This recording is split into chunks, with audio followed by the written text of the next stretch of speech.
Michael Shikhaniketan Higher Secondary Government Sponsored Co-ed English Medium School has taken an excellent initiative of teaching and make our students learn day-to-day lessons through audio and video in our YouTube channel. Teachers of all the subjects are working hard to enhance these online classes in the midst of this pandemic situation. It is a request to all the teachers, students and guardians to click the bell icon and subscribe our channel. Good morning students. Today we will start in history chapter 6, Peasants Working Class Left Movements in 20th Century. Okay. Now during the 19th century, peasant movements were not rare in India. There were peasant movements frequently. Their movements had a limited reach. It did not reach to all classes of the people. Though the Indian peasants of the 19th century play enough courage and organizational ability, yet what they lacked? They lacked unity and failed to grasp the real significance of colonialism.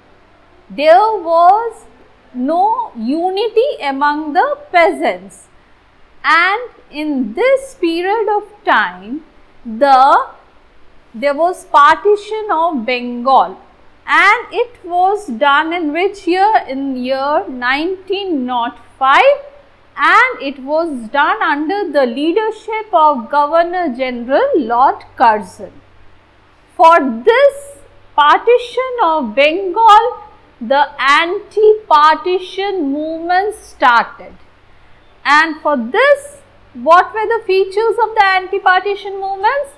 Boycott of British goods, Swadeshi goods to be adopted by us, and spread of national education. These three things are the features of the partition of Bengal. Yes, an important event in the early years of the Indian national movement, particularly in Bengal, was this anti-partition movement.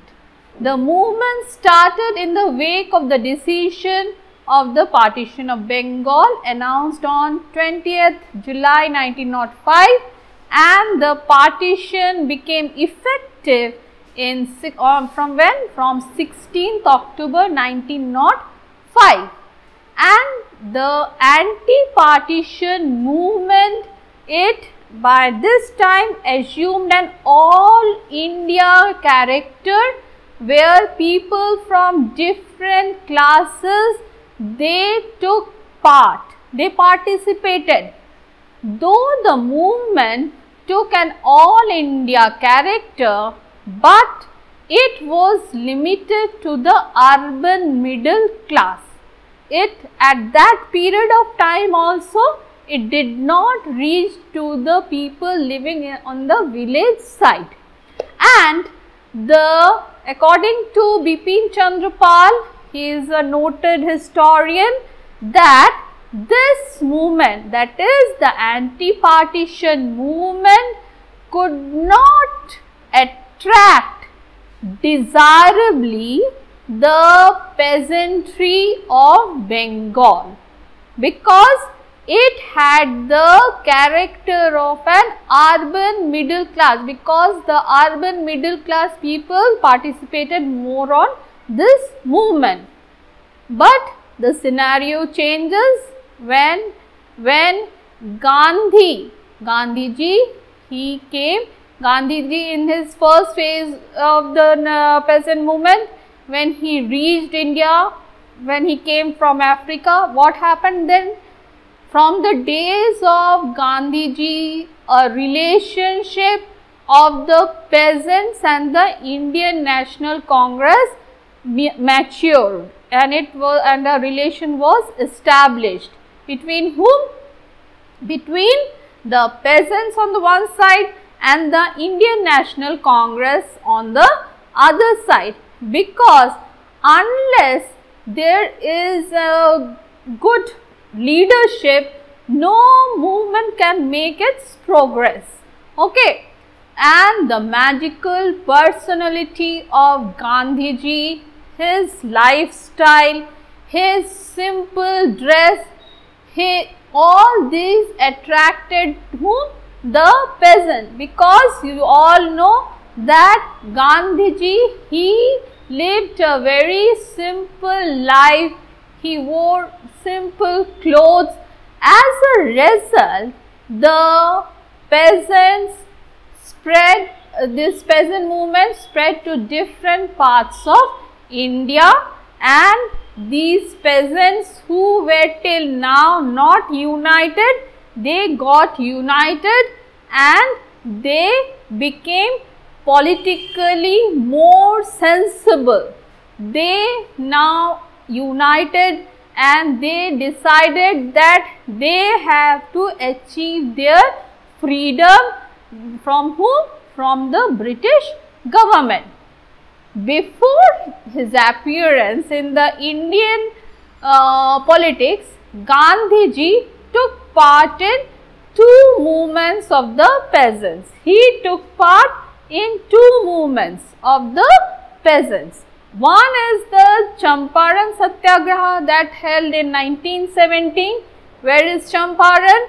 It is located in Bihar, and the other is the Kheda, which peasant movement took part in 1980, and this district is located in Gujarat.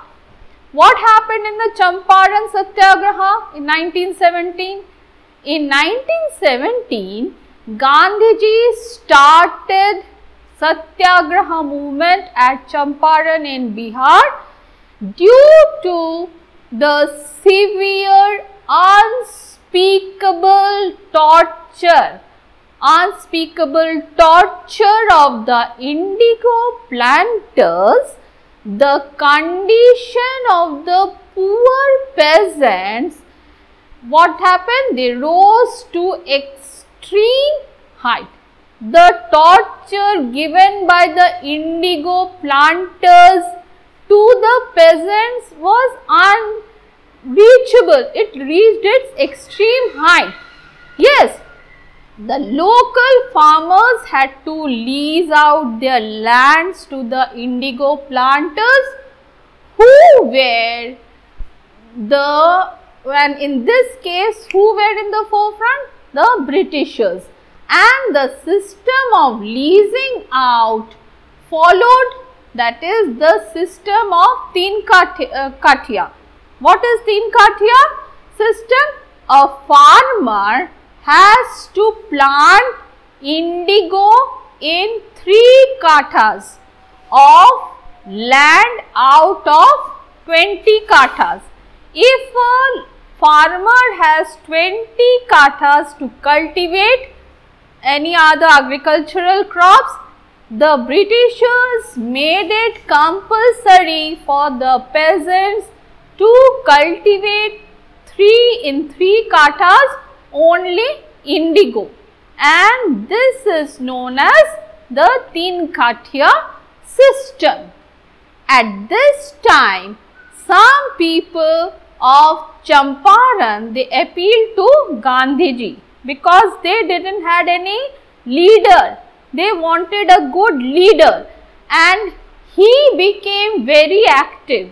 When he heard about the peasants of condition of Champaran, he immediately came forward Gandhiji, and he gave them the leadership, and without consulting any other Indian leader, Gandhiji went to Champaran in 1917 with the young nationalists like Rajendra Prasad, Acharya Kripalani and Mahadev Desai. He took their help and he reached Champaran.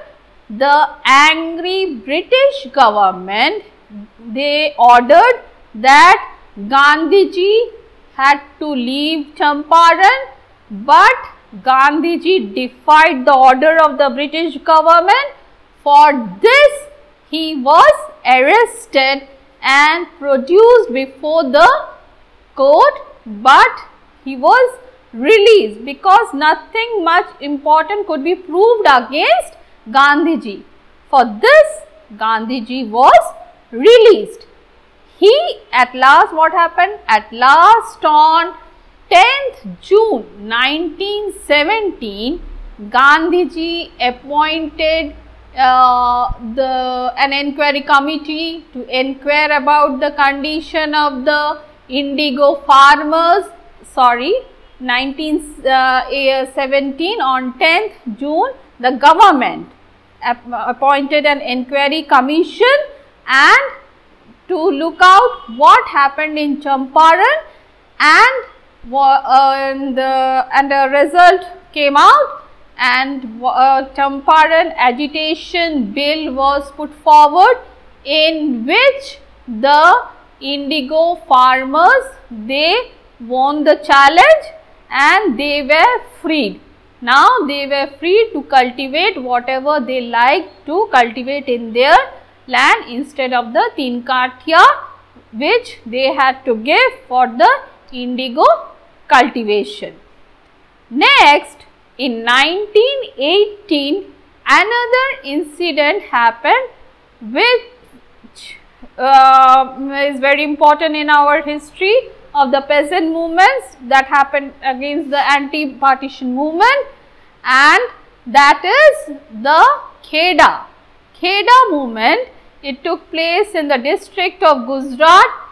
In 1918, Kheda was affected by floods and famine. There was flood and famine, and the condition of the farmers of that district was unbearable. Their difficulties was unbearable, but the government went on torturing them. The farmers for what? For collecting revenue. Though flood, famine happened there, but the British government, it did not show any type of mercy. They gave pressure to the farmers to collect, to pay revenue. Okay. Then Gandhiji along with Vallabhbhai Patel, Indulal Yajnik, they went there and started satyagraha against this unlawful taxation, and he called upon the people that not to pay any kind of tax to the British government because of the mounting pressure from the side of Gandhiji and his followers. The British government was forced to give it, means it was forced to stop the collection of revenue taxes from the poor farmers. Though this movement, through this movement, Gandhiji established a relationship of the urban educated middle class people with the poor illiterate rural peasantry. Through this movement, a relationship was developed by Gandhiji with whom? Between the educated urban middle class people with the poor illiterate rural peasantry. Okay. Since we are talking about the anti-partition movement of Bengal, especially this partition happened in Bengal. So, what was the condition of the people, peasants of Bengal? The peasants of Bengal had an important role in the non-cooperation movement. Excessive taxation and exorbitant prices of essential commodities due to the First World War had taken place, the condition of the peasants was to an extreme height of destruction. And in the non-cooperation movement gathered momentum through the participation of the Muslim peasants of Kumilla, Rajshahi, Rangpur and Dinajpur. Here also the peasant movement became very familiar in these places of Bengal. Now, along with the peasant movements, what was the condition of the working class? Yes, from the beginning of the 20th century, the nationalist leaders of India tried slowly to pay attention to the workers' problem, because like the peasants, the working class also had many problems, and Bipin Chandra Pal, G. Subramanya Iyer and many others, they came, many great leaders, they came forward to help these workers and to support their demands. In the opinion of Dr. Aditya Mukherjee, the Swadeshi movement of 1903 to 1908 was a landmark in the history of the labour movement of India. The political excitement arising out of the Swadeshi movement, the discriminatory attitude of the European mill and factory owners, together with the excessive price hike of essential commodities, made the labour movement very dynamic. Yes, now it became momentous and it became dynamic.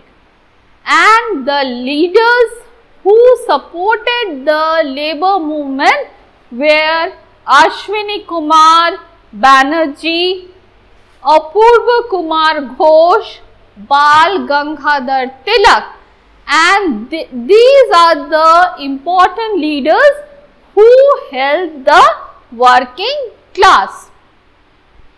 In this period of the workers, of the government, in this period, the workers of the government printing presses, railways, tramways, jute mills, then Calcutta Corporation began their strike, which was supported by the nationalist leaders. The workers working in these fields, in these factories, railways, presses, they got the support from the nationalist leaders for their strikes. The strikes of the workers of Burn Iron Works in September 1905 was the first strike of the workers in Bengal.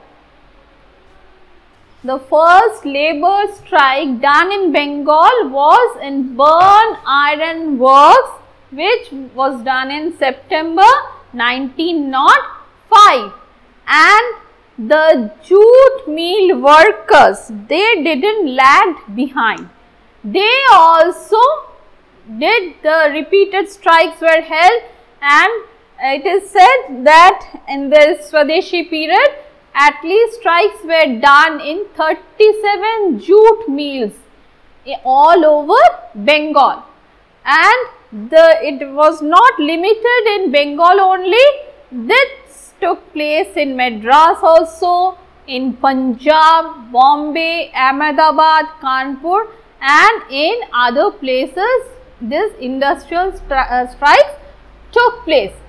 In this way, the industrial workers relation was developed between the national movement and the workers. In this way, a connection between the national movement and the workers movement was established, but this relation did not last long. Okay, we have today finished the anti-partition movement of Bengal, of the peasants and the labor movement. In our next class, we will do the non-cooperation movement. Okay, thank you. Thanks for watching. Leave a like and comment. Subscribe. And do share the video among your friends.